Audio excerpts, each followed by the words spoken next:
happy that you are here to learn about special education and IEPs and everything that goes in with that. My name is Krista Mina. I'm a school psychologist with Glass. Currently, I serve Klondike Elementary, Woodland, and Wyandotte. I'm Amy Mullins. I'm a Glass specialist, and I service Klondike Elementary, Wainwright Middle School, and Battleground Middle School. Okay, so just kind of for those of you who don't know what Glass is, I know we said we're Glass people. Glass is Greater Lafayette Area Special Services. We are the Special Services Cooperative that serves Tippecanoe School Corporation, Lafayette School Corporation, West Lafayette School Corporation. Over all three of those school corporations, we serve about 3,900 students with special needs. Glass employs a lot of all of the school psychologists, speech therapists, occupational physical therapists, specialists, which is someone like Amy, some special ed teachers, and some paraprofessionals. All of your buildings have all of these special educators in your building. Many of us, especially school psychs and speech therapists, OTs and PTs, are assigned to many buildings, so we may not be in your building every day, but we do exist, and we are there. So all buildings have those. The first thing we're going to talk about, and to me I think it's something very important, is confidentiality, especially when working with special education students. So things that you're going to know about the student, you're going to know likely what medical diagnoses they have, you're going to know what their eligibility is within special education, you're going to work with them, so you're going to see behavior episodes throughout the day, good and bad, and you may know about medications that they are taking. So those aren't the only things that are kept confidential. Those are some really big things. And by that I mean this information is not to be shared with anybody outside who's considered to be in a need to know. So people who are considered to be in need to know. Building administration, special education teachers or their teacher of record, the specialists, the school psychologist, related services personnel, so speech, OT, PT, those types of people. I know I have many of these days too, where all you want to do is just maybe go and vent and rant to your colleagues who may be in the same position as you. However, when working with special education students, that's not something that can be discussed. Even if you're leaving out a name, that does not mean that you have not breached confidentiality, especially if you are a one-on-one para. It is likely people know who you're working with. So you tell a story about that student, it's kind of automatically known who you're talking about, even if it's behind closed doors. That's information that should not be shared. Other things, no Facebook, Instagram, Twitter, whatever other social media that is out there that I am not up to date on, information be shared on there. You never know who knows who's friends with who on any of these things. You don't have to be someone's friend on one of these to see what other people are posting, and that gets into sticky territory right there. And again, just because you don't mention the student's name does not mean that you have not breached confidentiality. Another thing, no taking pictures or videos on your personal devices, cell phones, iPads, anything like that, of students, texting them, sharing them, emailing them, anything. Using the student's name or in general conversation. Even if you're sitting at a restaurant or in the grocery store, you don't know who's around you. You don't know who may know that person, who may know that student, how they're related. And that information can be spread very quickly. I always think of it, if it was my own child, do I want someone saying that information about my child? Even for all those behavior episodes that happen in school, whether they be good or negative. If you're a one-on-one para and you have a student who some may think is an obvious disability, like there are some children, okay, I'm speculating that child has autism. I'm speculating that child has Down syndrome. Someone come up to you and ask, oh, what's that student's diagnosis? That's not information you can share. No matter how obvious other people may think that medical diagnosis is, that's not information that you're allowed to share with anybody. Parents do have a right, if they feel their child's confidentiality has been breached, to file a complaint.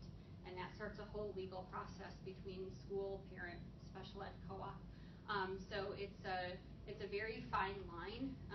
I would always err on the side of not sharing. If you do need a vent or a concern, go to one of the people that you're allowed to talk to about this student, especially probably the student's main special education teacher or the teacher of record.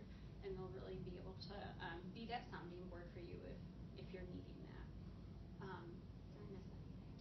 Just lunchroom. Oh yeah, the lunchroom That's chatter. That's another big one.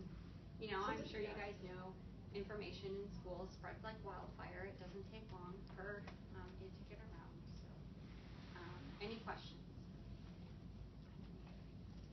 No? Okay, the IEP. For every special education student, they will have an IEP. It's their individual plan that tells your needs, their needs. It's also a communication tool between the parents and the teachers. So they'll get quarterly reports on how well they're doing towards the goals on the IEP. All the services, accommodations, and modifications listed in the IEP must be followed, even if it's not working. So we have this behavior plan in place. And we have agreed at a case conference committee that that's what we think we're going to try. We put it into the IEP and it's not working after a week. We can't just stop doing it. We have to meet again and change it. So everything in the legal document we have to follow. Some of the other things that are in the IEP is the child's present levels. So where they're at, where they're functioning right now academically, their adaptive skills, their behaviors, all of that, where they're at this moment. Their strengths, weaknesses, abilities, and their needs. Their eligibility, which Krista's going to go into in detail a little bit later. Their annual goals, very important for you guys to know what these students' annual goals are. What are we working towards in this next year? That's the long-term goal. And then also, what's the small goal? What's the one we're working on this week or this month? Their services, including related services like occupational therapy, physical therapy. Those are all important things for you to know. Their program placement, least restrictive environment, how much time are they spending in gen ed versus how much time they're spending in special ed. Their accommodations and level of participation in assessments. So what do they get on the ISTEP? They get pulled into a small group, test read aloud. And if those are being allowed for the ISTEP, they also get it in the classroom. So in the classroom, are we pulling that student in the small group and reading that test aloud? We need to be. So it's very important for you to know their accommodations that they get. And then if you're 14 or older, you'll have a transition plan also. And a couple things that aren't on there. Their behavior plan will be in the IEP. Their health care plan will be in the IEP. But it's very important for you to communicate with the student's teacher of record so that you know what these children are, what the IEP says about the child and that you're following it.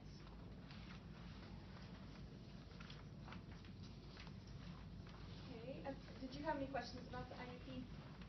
About getting access? Okay, accommodations and modifications. There is a difference between the two.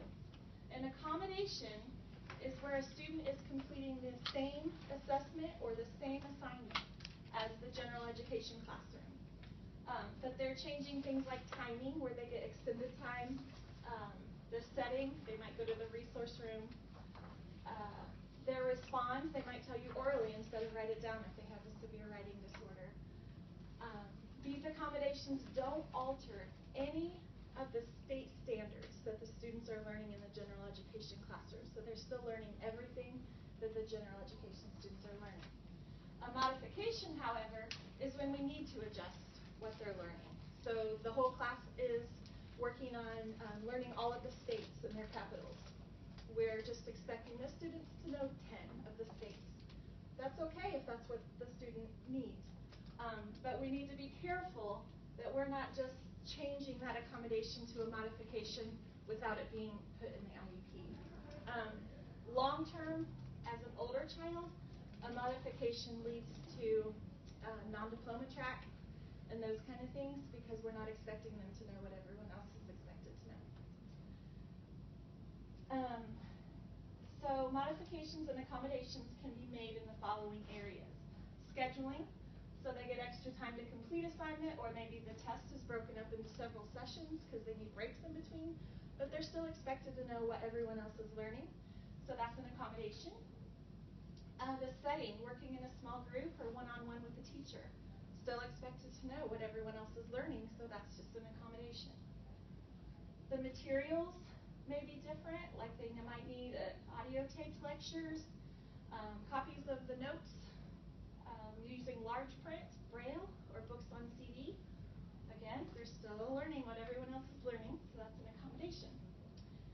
Instruction, if we need to reduce the difficulty of the assignment or the reading level, that's a modification, because we're not teaching them exactly what everyone else is learning. If they need a student peer tutor, like a buddy system going on, that's okay, then they're still learning what everyone else is learning, so it's an accommodation.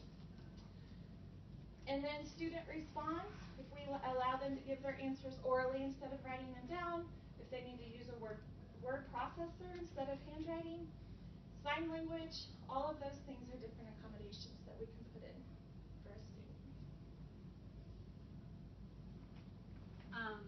So how a student is eligible for special education, probably if you guys work in resource rooms, there are some days where you're like, hey, guess what? There's a new student that's going to be in your group who's going to be receiving this reading, math, or writing instruction.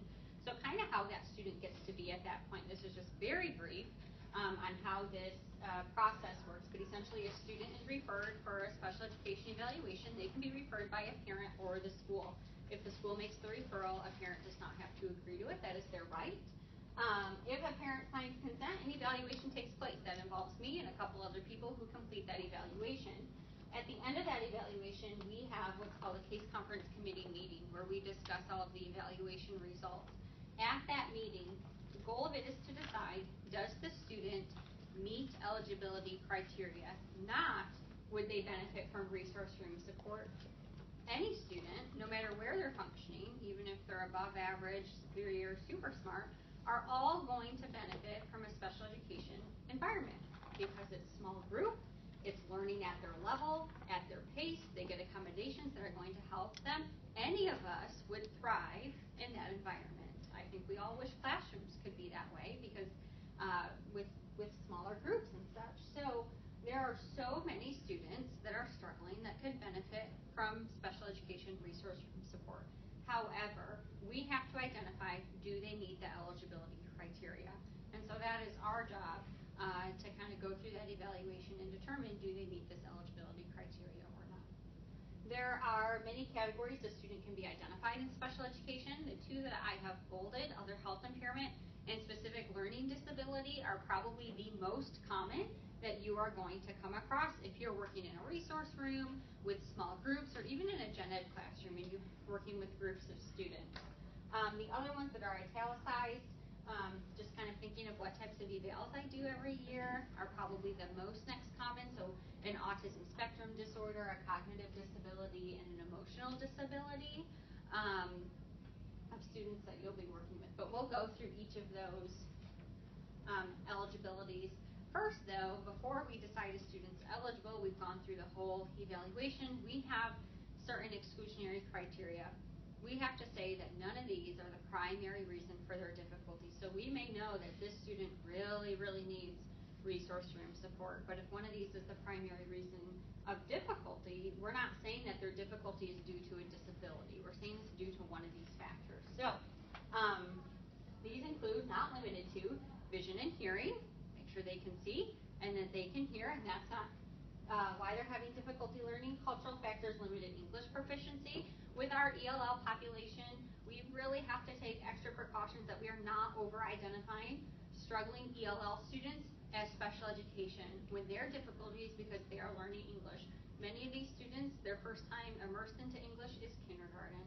And so we don't want to identify them with a disability when they're still learning our language. Emotional disability, and this only has to be ruled out for a couple of our eligibility areas, but we're just saying that there are no emotional concerns that are really the primary reason. Lack of a appropriate instruction. I know our corporations are using, evidence-based curriculum, but we look at things. Are they absent a lot? Is it December and they've missed 40 days of school and that's why they're struggling? That difficulty is not necessarily due to a disability. It's they need to be in school. Are they tardy often and even tardy until 10 o'clock? I know many classrooms reading starts at 9:10. You're gone from 9:10 to 10 o'clock. You just missed 50 minutes of that reading block. Or do they always have appointments during math in the afternoon or right at the end of the day that they're leaving early? So we look at all that to make sure they are present for instruction. They have access to that instruction. And environmental factors. So these are all the things that are outside of the school's control. So all those things that happen in their little environment, whether it be home life, previous things that have occurred in their life, is that what's primarily causing their academic difficulties. So these are all things that we need to look at, not we as in you guys, we as in our job for these evaluations. The biggest thing, just because a student is having difficulty does not mean that they have a disability.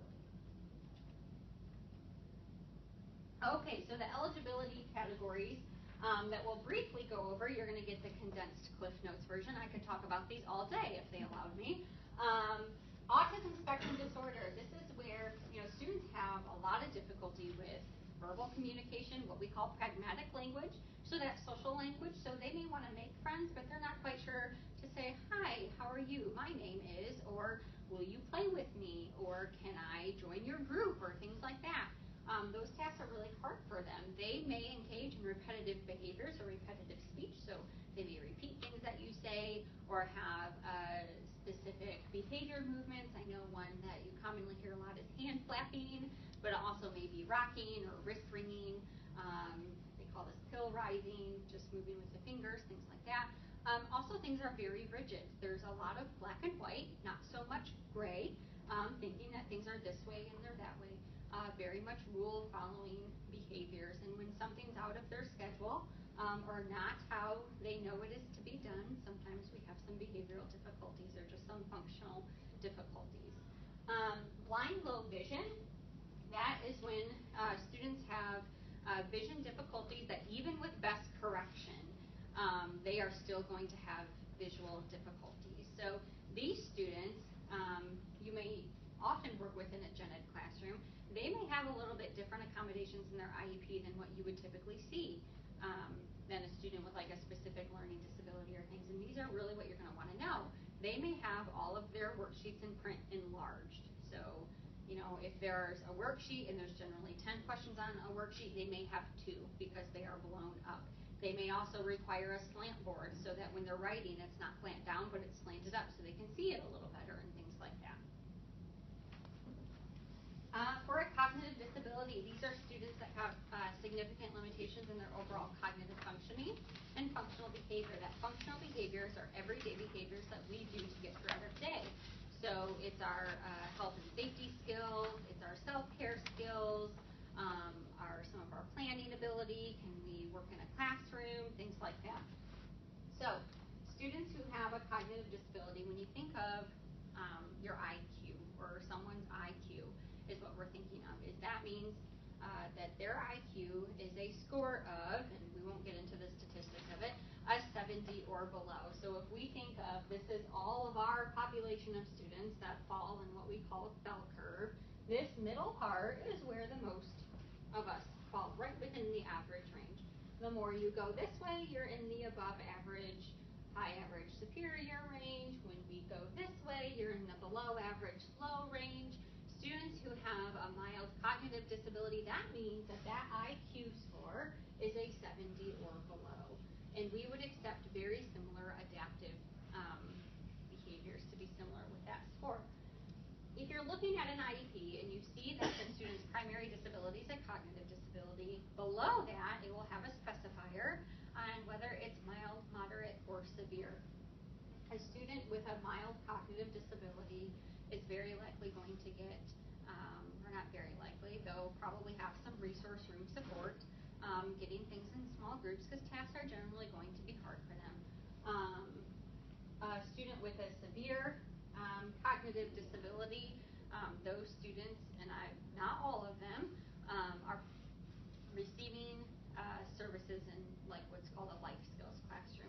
not all buildings have life skills classrooms, but that's where some students receive services.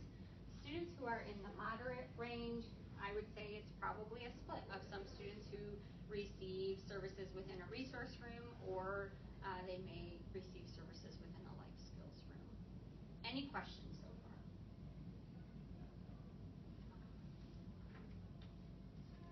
Deaf hard of hearing, that just refers to students who have hearing loss. The biggest accommodation that a lot of these students are looking to receive is an FM system in the classroom, meaning the teacher is going to be wearing a microphone, and they either have a personal FM system or kind of like a stacked tower, so that it's amplified so that they are able to hear. And so a lot of their accommodations are going to be centered around making sure that they are close to where the speaking is going on so that they can hear. As many know, hearing aids are not covered by insurance. So there are students who may need hearing aids that do not have hearing aids because, they're expensive and the family can't afford it. And there's a brand new program out called HAPPY, and it's Hearing Aid Assistance Program of Indiana. And it's brand new, and I just ran my child through it. It's not income-based. They don't even ask your income, and you can get hearing aids for ages 3 through 21. So if you know of somebody that needs one, and it's just, they run $3,000 to $6,000, then just email me, and I will give you the information for that, because it's brand new. It's just like maybe a year old, Yep. if that. Deaf blind, that means that a student has vision and hearing difficulties, so they could probably be identified under blind low vision and deaf of hard of hearing, so it's kind of lumped together into both. Okay, for developmental delay, is there anyone that works with preschool? No. Okay.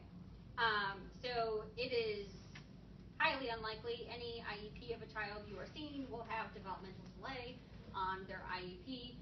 That is only for preschool students ages 3 through 5.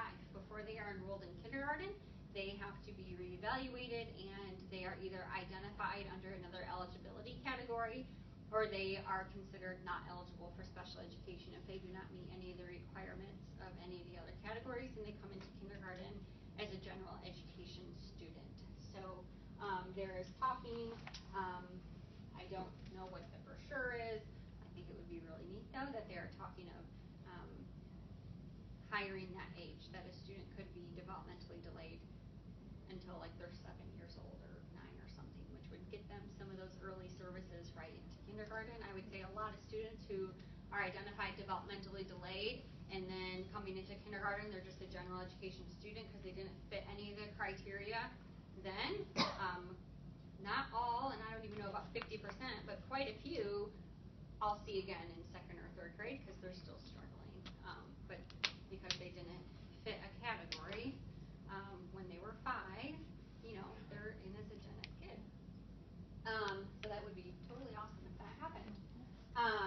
Emotional disability. This is for students who have severe behavioral or mental health needs in the school. I know you probably can't go a week now without looking on the news or some sort of article that pops up about the increasing rise of mental health difficulties in schools. And so these are students with severe behavioral difficulties or mental health difficulties that keep them from learning in the gen ed classroom. And so there's a continuum of services that any student can get, but something that at some point does become an option for students with emotional disability. If the school has exhausted all of their resources and the student is still having difficulty, they could receive services in a self-contained ED program. So is anyone a parent in an ED program? So that would be an option of service as well. A language or speech impairment. If you are a one-on-one para, it is probably highly unlikely that your student is only identified as language or speech impaired.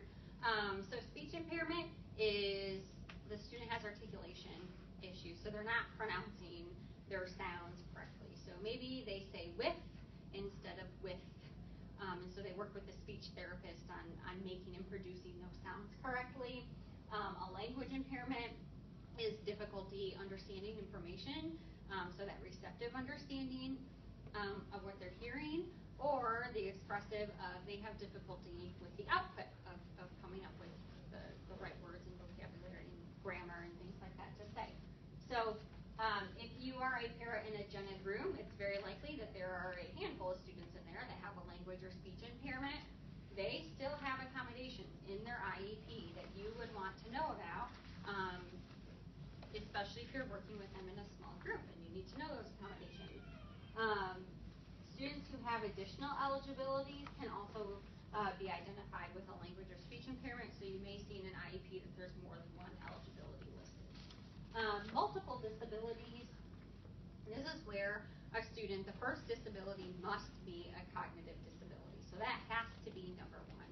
And then there's another type of disability that they also meet our requirement under, so then we lump it into multiple disabilities.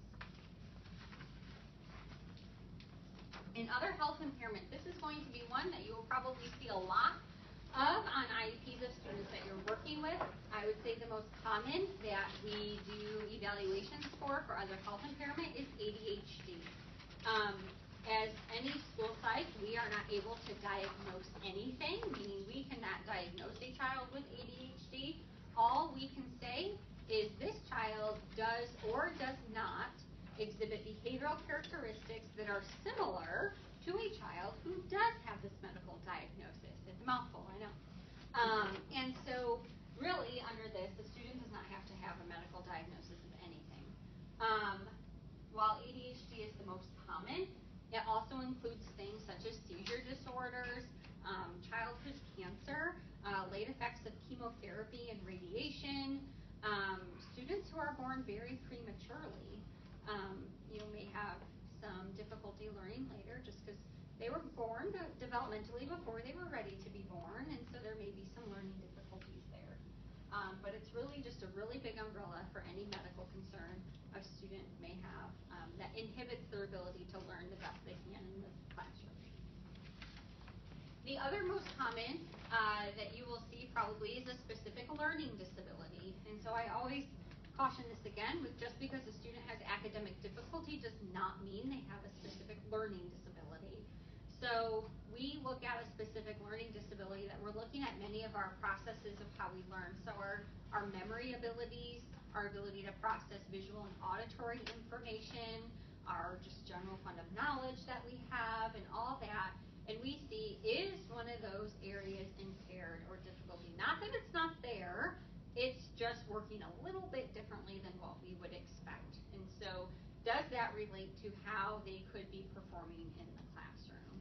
And so that's kind of how we looking at a specific learning disability. I know in the past you may have heard, student has to have a big discrepancy, meaning they have an IQ score and they have an achievement score and they're looking for that magic 18-point difference. So if you've got that 18-point spread, you are identified with a specific learning disability. If you're 16-point spread, I'm sorry, you're not, you wouldn't get that assistance. So, but our law has since prohibited us from using that discrepancy model, and so we are not allowed to use that here in Indiana. Some states still allow it. Basically, a bunch of research says that's not identifying the right students, and you are identifying students who do not really have specific learning disabilities. So, so you'll hear it's very much evolving how we identify specific learning disabilities, but we're really looking at more specific processes. An orthopedic impairment, this just means that a student has a physically disabling condition that adversely affects their educational or functional performance. So it could be cerebral palsy, it could be that they've had a leg or arm amputation or something of that nature that causes academic difficulty. A traumatic brain injury, this is kind of like a cognitive disability where we talked about your IQ is a 70 or below. But the biggest difference is a cognitive disability, that's your innate ability. You are born with that ability. There's nothing that we can do to change your cognitive ability. That's what we're born with. However, a traumatic brain injury means there's been some sort of event that, we assume average functioning. There's been some sort of event that has impaired that ability. So a car accident, an ATV crash, a fall, something of that nature that has caused a traumatic brain injury. then there are related services available to students that qualify. Two of the most common ones are the occupational therapist and the physical therapist. Occupational therapy involves fine motor skills, so your handwriting and your cutting of your scissors, and it also includes sensory. So a lot of your students with autism spectrum disorder will most likely utilize some sensory needs. Physical therapists, they do the gross motor skills like running, jumping, skipping. A lot of your orthopedic impaired students will utilize a physical therapist. There are others that aren't listed here, like your glass transportation, your AAC, your assistive devices, there's educational counseling. There's lots of things that are related services, but these are the most common.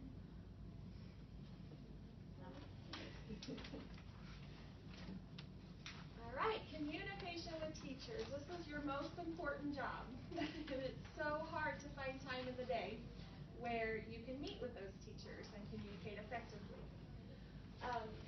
But it is critical to make sure that you have consistent communication with the teacher of record, the special education teacher, and the general education teacher. So this might have to occur in different forms. It might need to be a binder. If you're on one side of the building with the student and she's got a full, schedule in her classroom, it might be very difficult to find time during the day. I know with some of our buildings we're really working on that because this is a critical piece in helping our students. We need to know our roles and our expectations. So how many of you are in different classrooms throughout the day? Oh, good. Because that makes it harder. Some people need to travel, and teachers have different expectations. So some might expect you to be the behavior person for the child, and then another teacher might expect for her to be the disciplinarian of the classroom. So just knowing what your roles and expectations are with the teacher that you work with is very important. What does she expect you to do? So when the teacher's up front leading, it's great if you're able to get up and walk around and help other students and just kind of be a floater. There are also other times where you're with a very severe student that have high needs, and you're going to need to be closer more constantly. But our goal is for each of you to not have a job. Our goal is for every student to be independent. And even if we have a student that needs 100% right now of your time, a goal could be 95% by the end of the year. It's very important that we're teaching them as much as we can to be independent for the rest of his life. And whether that's small growth or more growth, it's just our goal. And then sometimes, you need a binder just because you're not able to meet with that teacher every day or throughout the day. Sometimes you just get 5 minutes with the teacher, but it is important to be consistent and to know what the teacher expects of you as far as meeting those annual goals. If an accommodation isn't working in the classroom and you feel that it needs to be changed, you need to be talking to the teacher about those concerns. And there's often times that you have, that's on the next slide, sorry. I'm just laughing at my joke. So discuss in advance what your teacher wants of you. As far as lesson planning, student instruction, so if you're teaching a small group, are you expected to plan that as well? Or do you need to make the copies for those worksheets, or is she going to do that? I don't know, those little things you need to communicate and know what you're expected to do. If you're teaching a group, how early are you going to have those lesson plans? Are they going to be on the spur of the moment, or do you get them a week ahead of time? Those kind of things are good to know for you.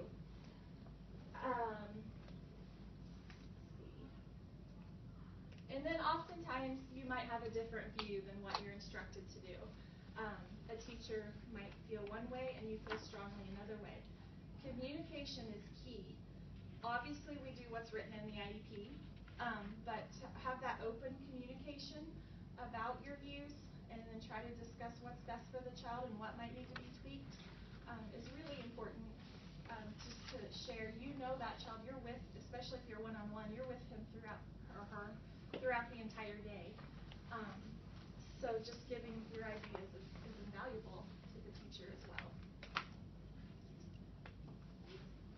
Okay, the last little bit, and then we'll go back to the other one. We talk in a lot of acronyms in special education, and probably within IEPs and other things we read about the student, there are probably lots of acronyms listed. So we came up with just kind of a list of probably the most common ones that we use. It took a lot of effort for me not to use them all throughout this presentation because it's just kind of second nature for me to spit them out. But these are just kind of for your guys' knowledge, because I know, when we're talking quick or, you're communicating with the teacher and it's just a quick passing by and we rattle them off, and we sometimes assume that because we know our own little language that everyone must know our own little language, and